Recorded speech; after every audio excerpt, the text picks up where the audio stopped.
Coba bayangin deh, ada perusahaan tambang emas namanya ARC yang tiba-tiba ngumumin mau bagi-bagi dividen. Masalahnya, nilai dividen itu lebih gede dari semua uang tunai yang mereka punya di bank. Gila kan? Ini kelihatannya nekat banget, tapi jangan-jangan ini justru sinyal kekuatan yang nggak kelihatan? Yuk kita bedah sama-sama. Oke, kita mulai dari angkanya ya, 30 juta dolar. Segitu jumlah dividen yang dijanjikan ARCI buat para investornya. Wow, angka yang gede banget. Seharusnya jadi kabar super bagus. Tapi, disinilah ceritanya jadi menarik. Pas kita intip laporan keuangan terakhir mereka, ternyata isi berangkasnya alias total kas yang mereka punya cuma 23,4 juta dolar. Loh, kok lebih kecil dari dividen yang mau dibagiin? Nah, ini dia pertanyaan utamanya kan? Logikanya nggak masuk akal. Gimana ceritanya perusahaan bisa bayar duit lebih banyak dari yang mereka punya? Mau dapat sisa uangnya dari mana? Apa mereka mau ngutang cuma buat nyenengin investor? Oke, saatnya kita main detektif dan lakukan investigasi finansial kecil-kecilan. Untuk mecahin misteri ini, kita nggak bisa cuma liatin laporan keuangan yang udah lewat. Itu kan data lama, kayak lihat foto jadul. Kita harus bergerak, ngikutin jejak uang yang lagi dibuat sama perusahaan ini detik ini juga. Ini poin pentingnya ya. Kesehatan keuangan perusahaan itu kayak nonton video, bukan lihat foto.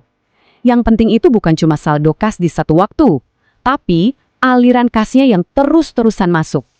Laporan keuangan itu cuma potret sesaat. Padahal bisnisnya jalan terus. Oke, ini rencana kita. Simple aja, cuma 3 langkah. Pertama, kita cari tahu berapa banyak emas baru yang berhasil mereka tambang. Kedua, kita hitung berapa nilai emas itu kalau dijual. Dan ketiga, kita kurangi semua biaya-biayanya buat lihat berapa uang tunai bersih yang masuk kantong. Gampang kan? Yuk, mulai. Nah, ini dia petunjuk pertama yang kita temukan. Ternyata, cuma dalam 2 bulan, Oktober dan November, Archie berhasil produksi 20.000 ons emas baru. Ingat, ini emas segar yang belum kecatat di laporan keuangan kuartal 3 yang bikin heboh tadi. Sebelum kita hitung untungnya, kita kenalan dulu sama satu istilah penting ini. AIC. Gampangnya, ini tuh total semua ongkos yang dikeluarin ERCI buat menghasilkan 1 ons emas. Buat ERCI, angkanya sekitar 1.800-an dolar per ons.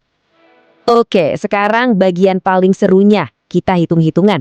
20.000 ons emas tadi kalau dijual, nilainya bisa sampai 76 juta dolar.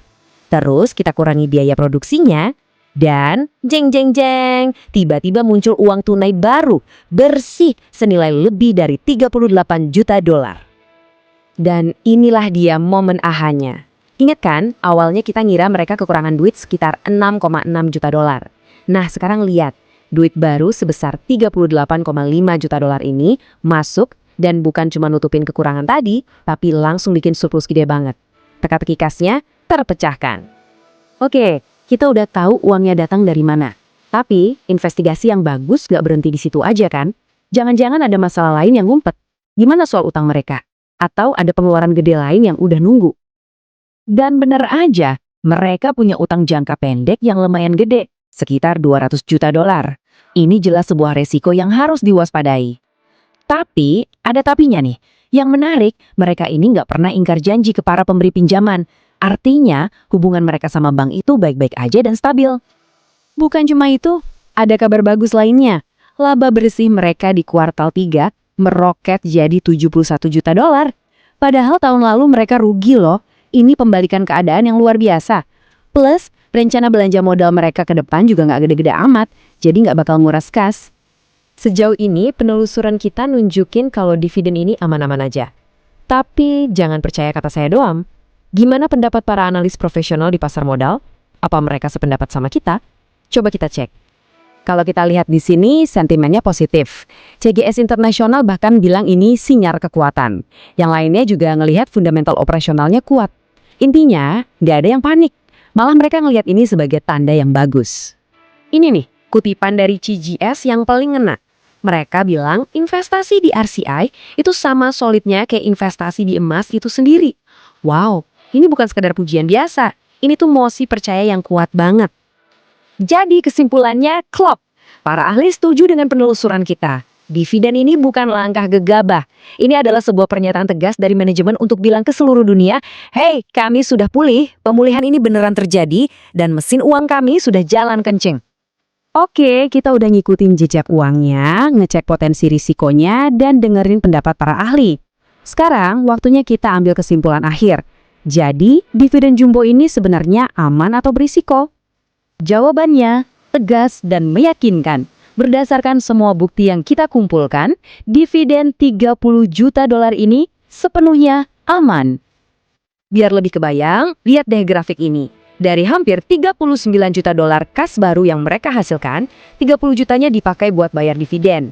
Dan hebatnya lagi, masih ada sisa 8,5 juta dolar. Jadi bukan cuma cukup, tapi lebih dari cukup. Jadi apa pelajaran paling penting dari semua ini? Pertama, jangan gampang terkecoh sama angka sesaat di laporan keuangan. Kesehatan sejati itu ada di aliran kas. Kedua, dividen Archie ini dibayar pakai untung baru, bukan dari tabungan lama. Intinya, perusahaan ini udah jadi mesin kas yang jalan terus. Jadi, angka kas yang rendah dan bikin heboh di laporan kuartal 3 itu, anggap aja kayak ilusi optik karena masalah waktu. Itu cuma foto sesaat. Tepat sebelum mesin produksi emas mereka benar-benar panas dan mulai mencetak jutaan dolar di bulan Oktober dan November. Oke, sebelum kita selesai, ada satu istilah lagi yang perlu kita tahu. Deleveraging. Simpelnya, ini adalah proses di mana sebuah perusahaan secara aktif bayar utang-utangnya, biar kondisi keuangannya makin sehat dan kuat. Oke, misteri dividennya sih udah kelar ya. Jawabannya, aman. Tapi, ini justru membuka pertanyaan baru yang lebih gede. Setelah dividen ini dibayar, apa yang bakal mereka lakukan dengan aliran kas super deras mereka? Apa mereka bakal pakai uangnya untuk deleveraging alias melunasi utang-utang mereka yang besar? Nah, ini nih pertanyaan jutaan dolarnya yang wajib kita pantau ke depannya.